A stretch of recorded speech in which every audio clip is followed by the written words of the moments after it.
were one Pictoon. December 22nd, 2012 will be the first day of the 14th Bactoon.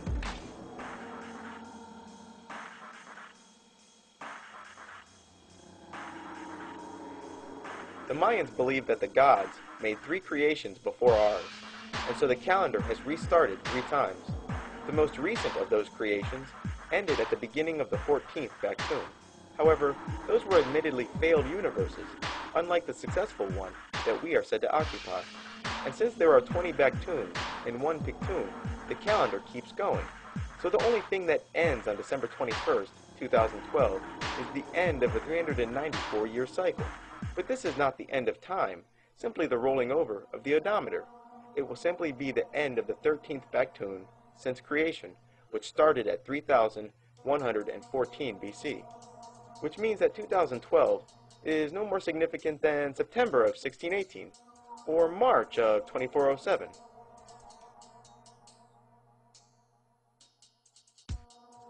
And as for Mayan prophecies of disaster, there is only one prophecy the Mayans ever made regarding 2012, the arrival of Balan Yukta from the sky. Balan Yukta is a Mayan god of war, creation, conflict, and the underworld.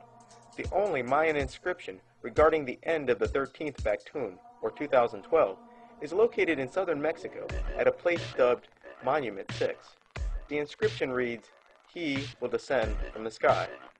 The details regarding the arrival have been eroded by time, but that's all the Mayans had to say regarding the so-called 2012 end date. No disasters, no floods, nothing except he will descend from the sky.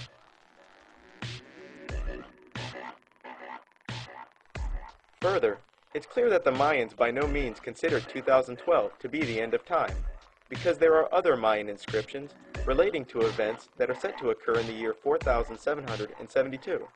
Why would the Mayans talk about events occurring at the end of the 20th Bactoon, the year 4772, if the calendar stops at the end of the 13th Bactoon?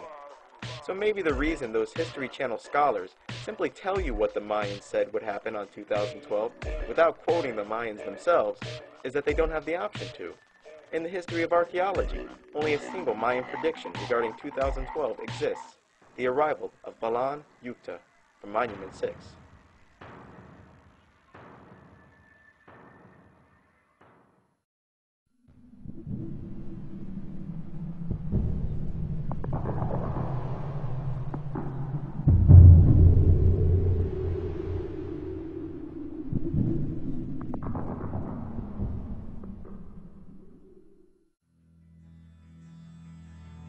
Next we have writer and producer Terry Rossio and writer Ted Elliott.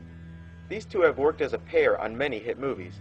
Some of the movies this pair has collaborated on are Aladdin, The Road to El Dorado, The Mask of Zorro, Shrek, National Treasure, The Book of Secrets, and all of the Pirates of the Caribbean movies.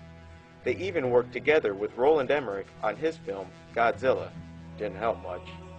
This pair's Man Who Would Be King retelling is The Road to El Dorado. The Road to El Dorado is about 2 Spaniards named Michael and Tulio. At the beginning of the movie, they come to own a map to El Dorado, the lost city of gold. They end up as castaways, still in possession of the map. They hatch a plan to loot El Dorado of its gold, so they follow the map and eventually find El Dorado. Upon arrival, they are mistaken for gods, and just like the Man Who Would Be King, their arrival had been prophesied. A false miracle, the apparent halting of a volcano, seals the deal. They become the immediate rulers of El Dorado. Later, however, Michael is seen bleeding, and it becomes apparent to the high priest that he is only a man and not a god.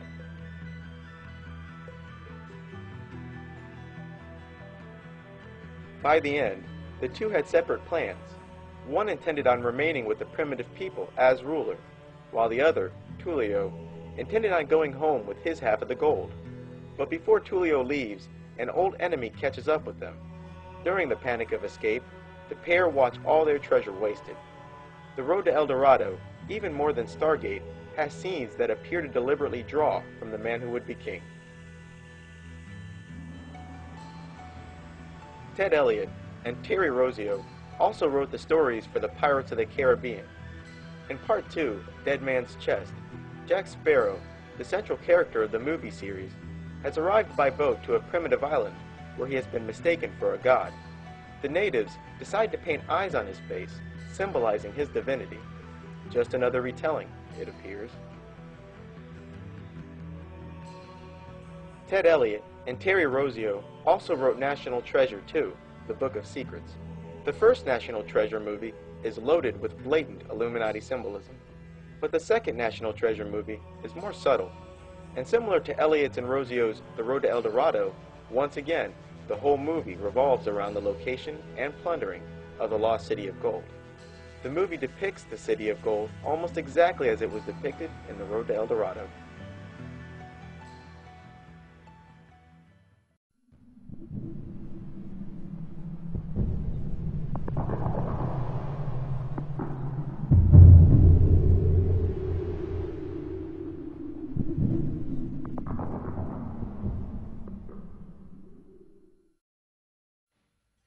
Next, we have George Lucas, creator of the Star Wars saga.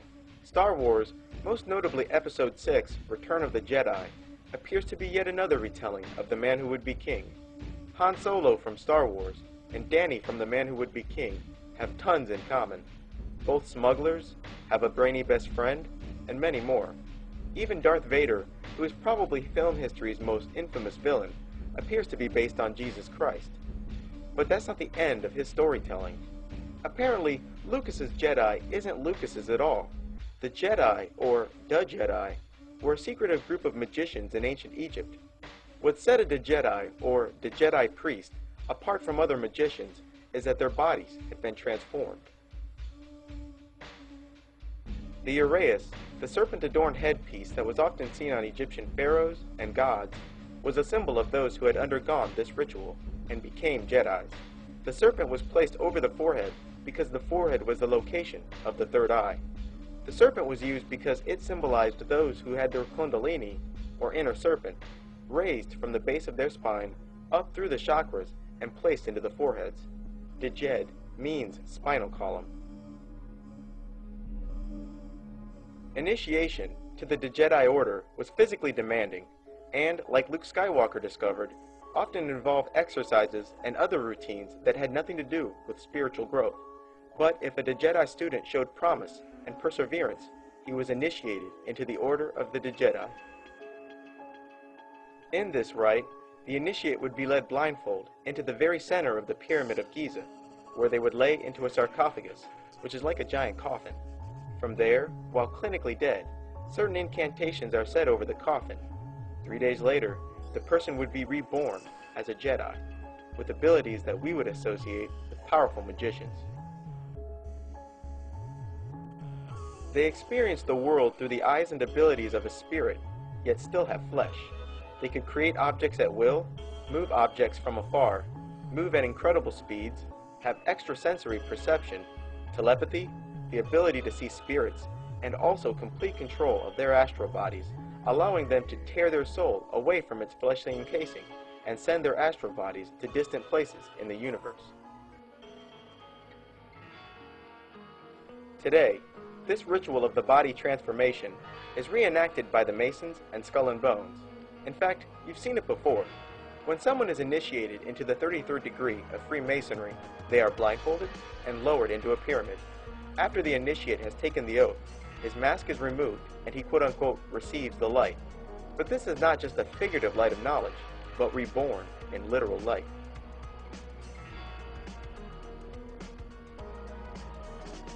The film From Hell, starring Johnny Depp, is about an investigator who smokes opium to receive visions of the future and past.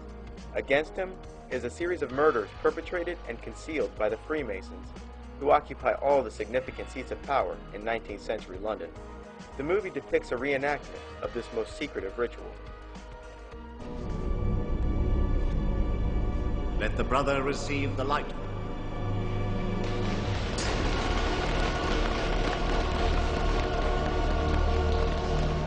At Yale University's Skull and Bones, initiates are placed into a coffin where they reveal their deepest secrets and are afterwards told that they are reborn